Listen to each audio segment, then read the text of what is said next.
کردیم با این جایری خانه چیه مردم یک کیفیت ببرن من همی یکی از پهلوانای شناخته جمهوری شهری نری خطلان زمین بهترین پهلوان تو حال ارقص زمین ده ندیده کم دیده حیدر پهلوانی شغنو کاملین نه شغنو جای یاد نمی تو بکنی خود کیلو شدید خشم کیلویی ای من مرحمت بهترین پهلوان جمهوری ای نه انمی خودت نمیشی کیه من ای عزیز کجا دای عزیز برای عزیزی بیا عزیز با تخلصی عزیز شیو چرنی پنتر شر نری خطلان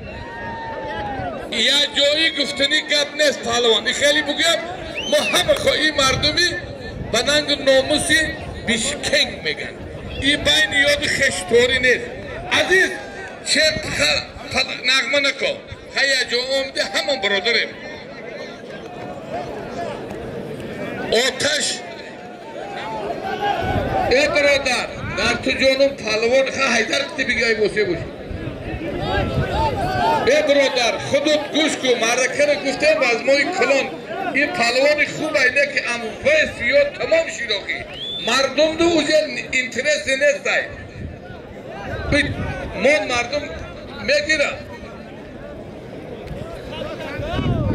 انا میشه شهری نری شغنو حیدر حریفی او یکی از پهلوانای شناخته نویه واسه ایوب خان پهلوان بهترین پهلوانا حیدر شغنو اکا خوالین بگیر ایوب واسه لوستان کشه اینا سنچی ای سلیم شو ای اکا ای همیان شهرین امجاش نابده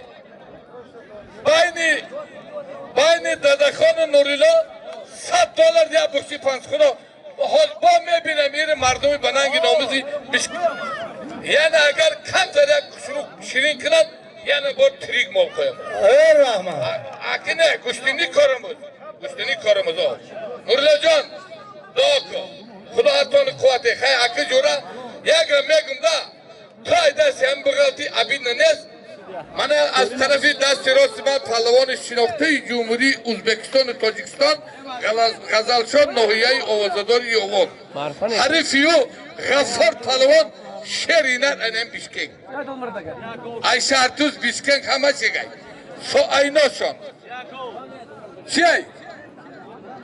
ریس بابا من همین میست ای ختام بدای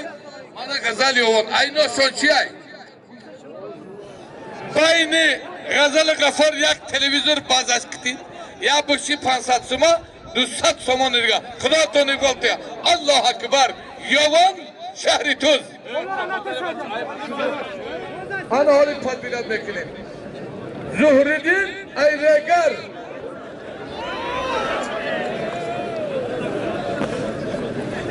رگر رودکی خدا تو نگاه همین 2 مینوت لواستان پوشه امرم در شما